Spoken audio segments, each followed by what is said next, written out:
Hello friends, स्वागत है आपका मेरे इस न्यू वीडियो में। आज मैं आपको एमपीएससी के अंडर जो असिस्टेंट टाउन प्लानिंग की वैकेंसीज आई हैं उसके बारे में बताऊंगी। असिस्टेंट टाउन प्लानर को मराठी में सहायक नगर रचनाकार कहते हैं और जो महाराष्ट्र शहर नियोजन और मूल्य निर्धारण सेवा के अंडर आता है। श्रेणी अ, श्रेणी 1 गट ब। और इसकी जो टोटल वैकेंसीज है वो है 138। इसके लिए मैं आपको अलग अलग कास्ट के अकॉर्डिंग बता देती हूँ। सिंस ये नोटिफिकेशन एमपीएससी का है इसलिए ये मराठी में है, लेकिन मैं आपको पूरा एक्सप्लेन कर दूंगी कि हिंदी में इसका क्या क्या मीनिंग है। ये जो अजा है, this is for SC. SC इसका मतलब होता है अनुसूचित जाति। अज इज फॉर एसटी एंड वीजा इज फॉर वीजे।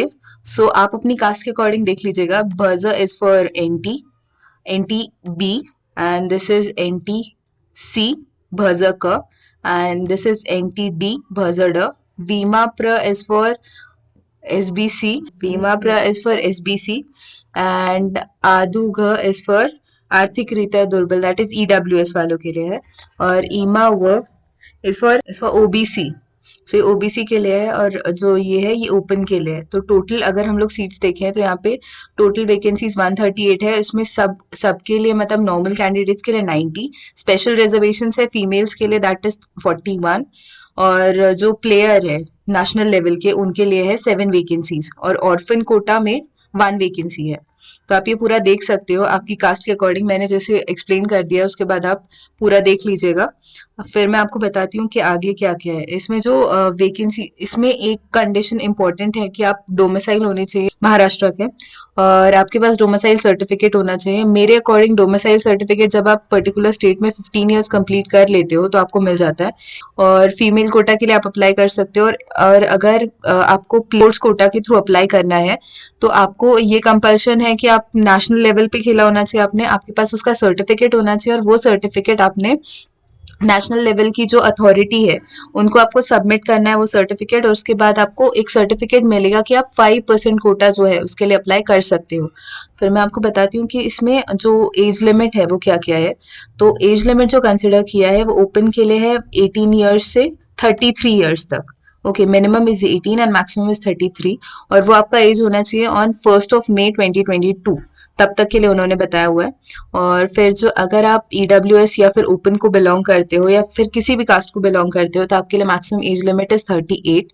और ओपन अगर आप प्ले स्पोर्ट्स कोटा के थ्रू अप्लाई कर रहे हो तो ओपन के लिए 38, ईडब्ल्यूएस एंड बाकी जो कैटेगरीज है उनके लिए 30 ईयर्स कंडीशन है। ओके, और अगर आप किसी एक्स सर्विसमैन या फिर किसी और कोटा को बिलोंग करते हो तो आप ओपन में 3 इयर्स का एक्स्ट्रा एग्जेम्पशन आपको मिलेगा। मतलब आप 38, 39, 40, 41 तक अप्लाई कर सकते हो। और फिजिकली हैंडीकैप्ड के लिए 45 इयर्स तक का एग्जेम्पशन है, तो आप 45 इयर्स तक अप्लाई कर सकते हो। और इसका जो पे स्केल है वो है 41,800 रुपीज से लेकर 1,32,300 रुपीज। और सिंस ये एमपीएससी की पोस्ट है, दैट इज स्टेट लेवल की, स्टेट गवर्नमेंट लेवल की पोस्ट है, तो ये बाकी सारे अलाउंसेस के साथ आएगी। So it is a great opportunity for all the new architects and engineers and civil engineers over here सकते हो इस पर्टिकुलर के लिए, पोस्ट के लिए। और हम लोग देखते हैं कि इसका जो एजुकेशनल रिक्वायरमेंट वो क्या क्या है। तो इसमें आपको चाहिए सिविल इंजीनियरिंग की डिग्री, फिर आपको रूरल इंजीनियरिंग और अर्बन इंजीनियरिंग भी आपने की हो तो भी आप अप्लाई कर सकते हो। आर्किटेक्चर या फिर कंस्ट्रक्शन टेक्नोलॉजी में आपके पास डिग्री हो तो आप अप्लाई कर सकते हो। और अर्बन प्लानिंग में आपके पास किसी रिकॉग्नाइज्ड यूनिवर्सिटी से डिग्री हो तो भी आप अप्लाई कर सकते हो।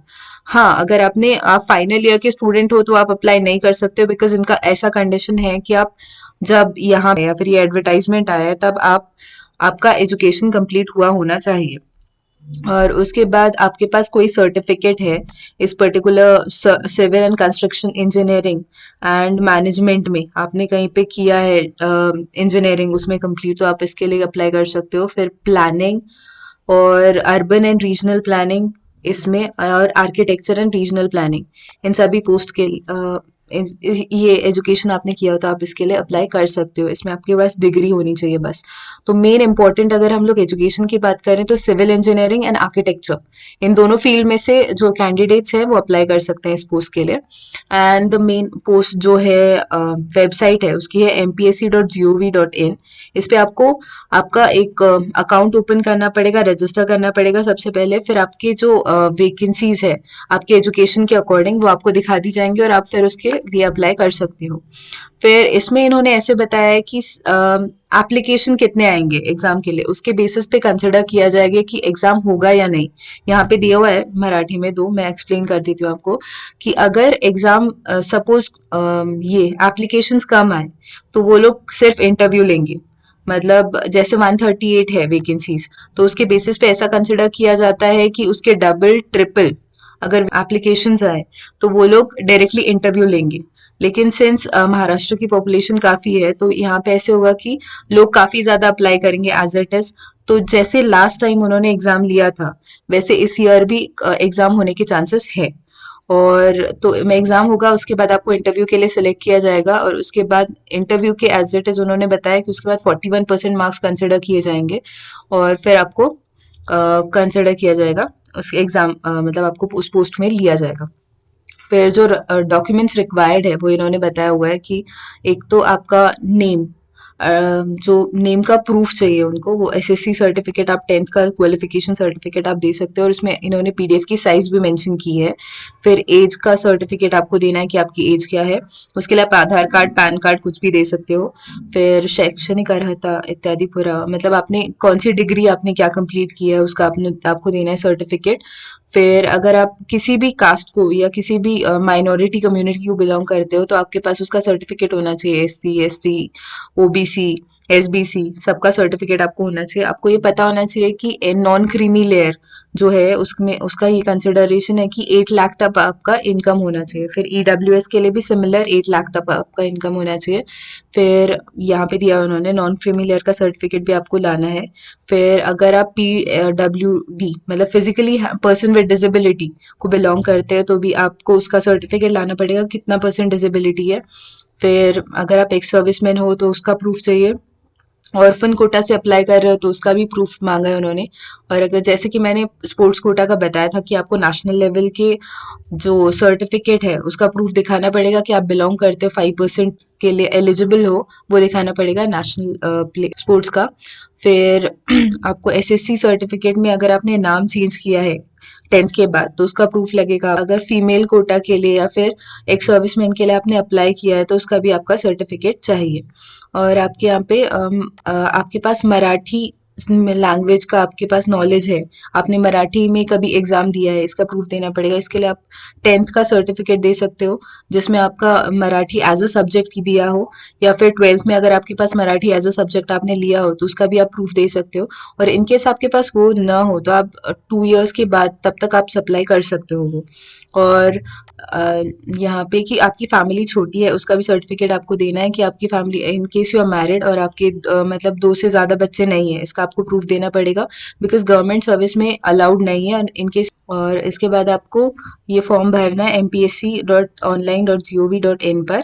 और इसका जो फीस है वो है ओपन के लिए 394 रुपीज़, और अगर आप ओबीसी ईडब्ल्यूएस को बिलोंग करते हो तो आपका है 294 रुपीज़। और इसके अलावा आपको बैंक चार्जेस जो कुछ होंगे वो भरने पड़ेंगे और ये नॉन रिफंडेबल है ऑब्वियसली।